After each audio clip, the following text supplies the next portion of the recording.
Alright, y'all, I'm recording. I'm going to record a little bit of this. I'll try to say what I'm going to say and then shut up real quick. I don't usually watch Obama or any of the politicians because, frankly, they just make me sick. But I decided to watch this one for a little bit. Just see what this joker's saying. And after watching it and putting my own commentary to it for the first few minutes, I just thought, I'm just going to tape this for a little bit and just listen to all these lies. So let's just listen, and I'll interject my commentary when I feel free. Also charges this Congress to come up with an additional $1.5 trillion in savings by Christmas. By the way, he has said pass this Jobs Act about at least 20 times so far, and all the sheep will jump up and clap. A more ambitious deficit plan. A plan that will not only cover the cost of this jobs bill, but stabilize our debt in the long run.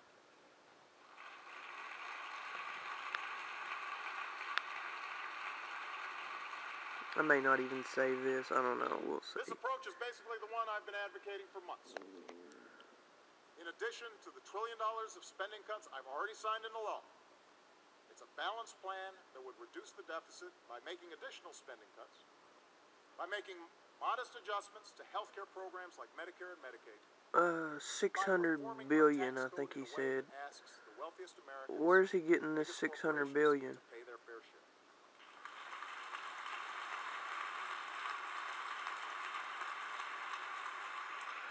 Oh yeah, and right here beside it is a little ticker that they're running facts or lies on.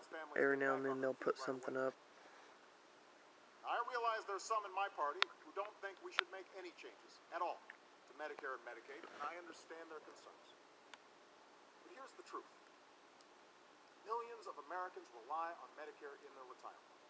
And millions more will do so in the future. They pay for this benefit during their working years. They earn it.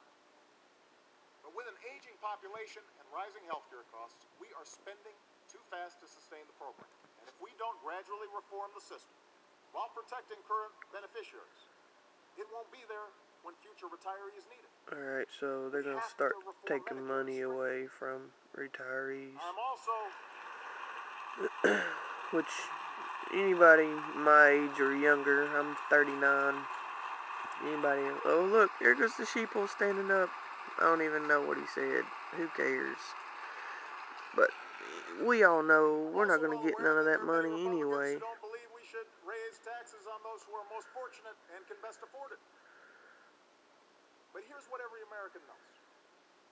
While most people in this country struggle to make ends meet, a few of the most affluent citizens and most profitable corporations enjoy tax breaks and loopholes that nobody else gets. Yeah, like your friend, Emil from GE, your big buddy, your economic advisor.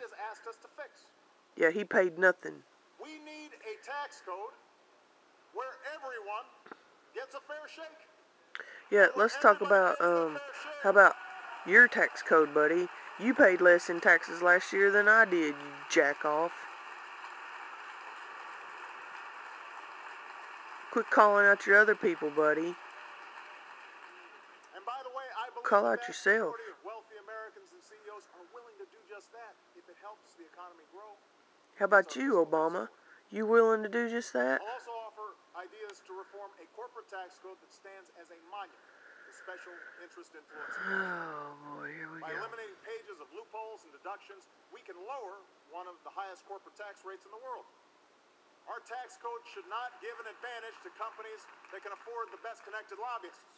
It should give an advantage to companies that invest and create jobs right here in the United States of America. This is such a campaign gimmick. I mean, it's really all that it is. You know, yesterday there was the Republican campaign, so today, or the Republican debate, so tonight, you know, which I know he was trying to plan it on the same night, but this is his way, you know. He don't have to have a debate.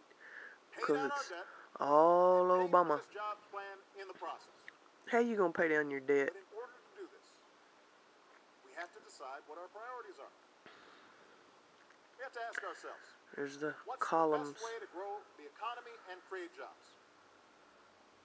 Should we keep tax loopholes for oil companies? Or should we use that money to give small business owners a tax credit when they hire new workers? Because we can't afford to do both. Should we keep tax breaks for millionaires and billionaires? Or should we put teachers back to work so our kids can graduate ready for college and good jobs? Oh, man. Right now, we can't afford to do both. This isn't political grandstanding. It's because you keep wasting money, dude. This is simple math.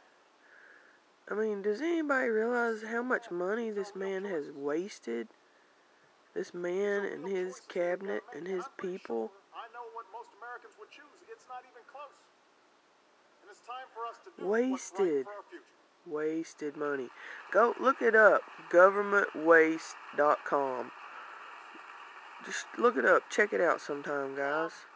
The American Jobs Act answers the urgent need to create jobs right away. Right. But we can't stop there. As I've argued since I ran for this office, we have to look beyond the immediate crisis and start building an economy that lasts into the future. An economy that creates good, economy for your jobs, global pay well, governance. We now live in a world where technology has made it possible for companies here we to go. take their business anywhere. Let's talk about the We want technology. them to start here and stay here and hire here. We have to be able to outbuild and out-educate and out-innovate every other country on earth. I'm sure it's some code for, you know, invoking your RFID chip credit card that everybody will live on once the dollar crashes. And for private companies, for states and for local communities, and for every American citizen. All of us will have to up our game. All of us will have to change the way we do business. All My of us. administration can and will take some steps to improve our competitiveness on our own. How about cut y'all's salaries? If you're a small business owner who has a contract with the federal government, we're going to make sure you get paid a lot faster than you do right now. That's funny. We're also planning to cut Look at the one guy, how he's turned around staring at him. Oh, it's Obama. And to help responsible homeowners, we're going to work with federal housing agencies to help more people refinance their mortgages at interest rates that are now near 4%. That's a step. You mean all the mortgages on all the banks that are getting ready to fail? I'll have to look a little deeper into this after it's over with. That's a step that can put more than $2,000 a year in a family's pocket. Give a lift to an economy still burdened by the drop in housing prices. So some things we can do on our own. Other steps will require congressional action. Today, So pass this jobs bill. Speed up the outdated patent process so that entrepreneurs can turn a new idea into a new business as quickly as possible. That's the kind of action we need. Now it's time to clear the way for a series of trade agreements that would make it easier for American companies to sell their products in Panama, Colombia, and South Korea, while also helping the workers whose jobs have been affected by global competition. Trade agreements, yeah. Is that anybody reminded of NAFTA when you start speaking about trade agreements? Yeah, guess what NAFTA did to me? It made me lose probably the most favorite job I've ever had. Yeah, that's what NAFTA did to me. It put me out of a job. That's what free trade did to me. Crony Clinton. All the sheeple stand. All the high-paid, overpaid sheeple. Stand up and clap for your Messiah. I bet that... Oh, I lost it. Made in America. Yeah, it's probably not in his portfolio, huh? That's why I brought together a jobs council of leaders from different industries who are developing a wide range of new ideas to help companies grow and create jobs. Job council. Let's see we here. mobilize business leaders to train 10,000 American engineers a year. I'm not going to be able to focus in on it, but quite a few interesting people there. Who learn new skills at community colleges. We're going to make sure the next generation of manufacturing takes root not in China or Europe, but right here in the United States of America. Okay, that's a big fat lie. Don't fall for it, please. Oh, and the sheep will stand again. He's lying to you, sheeple. He's lying. The right incentives, the right support, and if we make sure our trading partners play by the rules, right, yeah. we can be the ones to build everything from fuel-efficient cars to advanced biofuels to semiconductors that we sell all around the world. Oh, boy. That's how America can be number one again. That's how America will be number one again. Alright. Your hair's getting awful gray, Obama. Now, I realize that some of you have a different theory on how to grow the economy. Some of you sincerely believe that the only solution to our economic challenges is to simply cut most government spending and eliminate most government regulation. Yeah, pretty much. Yep. There you go. That's the one thing you've said tonight. That's true. Oh, look, and now the right wing sheep will stand up. Well, I agree that we can't afford wasteful spending. And I'll work with you, with Congress, to root it out. And I agree that there are some rules and regulations that turn the flag that way? Do they always have it turned that way? Does anybody know? To me, you know, just one little right upswing there and you got your flag upside down. So far, we've identified over 500 reforms, which will save billions of dollars over the next few years. We should have no more regulation than the health, safety, and security of the American people require. Every rule should meet that common sense test. So, in other words, FEMA, DHS, TSA, not going anywhere. They're still going to be in our pants, in our pockets, in our creeks and streams, and in our houses when they blow over. To wipe out the basic protections that Americans have counted on for decades.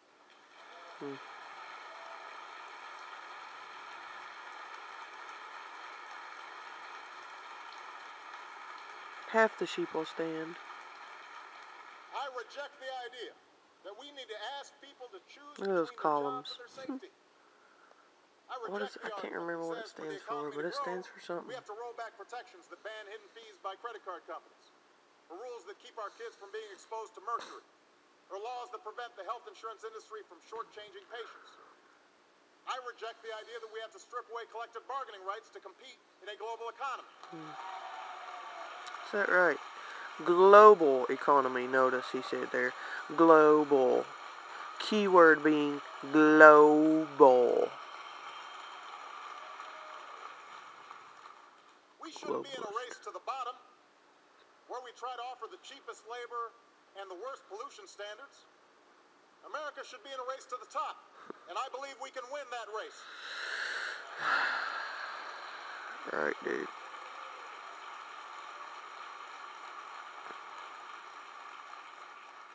In fact, this larger notion that the only thing we can do to restore prosperity is just dismantle government, refund everybody's money, and let everyone write their own rules and tell everyone dismantle government. Yeah, I like that. That's not who we are. That's a pretty good idea. It's not the story of America. Dismantle this government. Yes, we are it is the story of America. Yes, we are strong and self-reliant. That's how we came to be to begin with. We dismantled the government ruling us. That has made this economy the engine and the envy of the world. But there's always been another thread running throughout our history. A belief that we're all connected. And that there's some Here we go with the collective. As a nation. We all remember Abraham Lincoln as the leader who saved our union. Founder of the Republican Party. But in the middle of a civil war, he was also a leader who looked to the future. A Republican president who mobilized government to build the Transcontinental Railroad. So they murdered him. The National Academy of Sciences, set up the first land-grant colleges. And leaders of both parties have followed the example he set. Because of who he was, he was murdered. Where would we be right now if the people who sat here before us decided not to build our No, highways? but that was just John Wilkes Booth, just a lone wolf.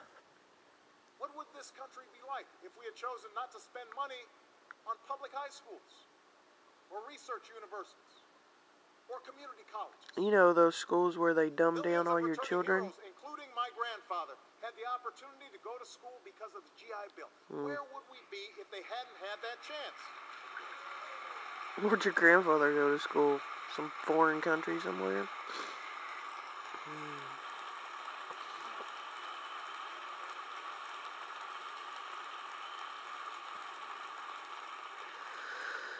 How many jobs would it have cost us if past Congress has decided not to support the basic research that led to the internet and the computer chip? Oh boy, here we go. What kind of country would this be?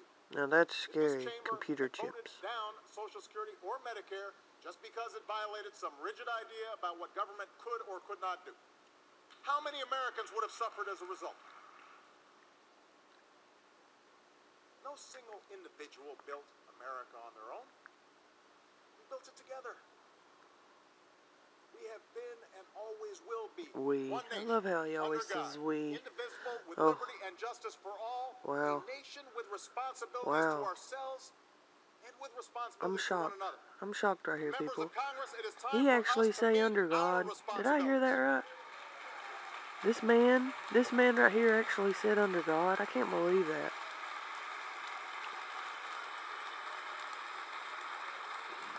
I figured they would strike that out of the speaking. Every proposal I've laid out tonight is the kind that's been supported Battery by about Democrats to die. and Republicans in the past. Every proposal I've laid out tonight will be paid for. Give me a And second here. every proposal is designed to meet the urgent needs of our people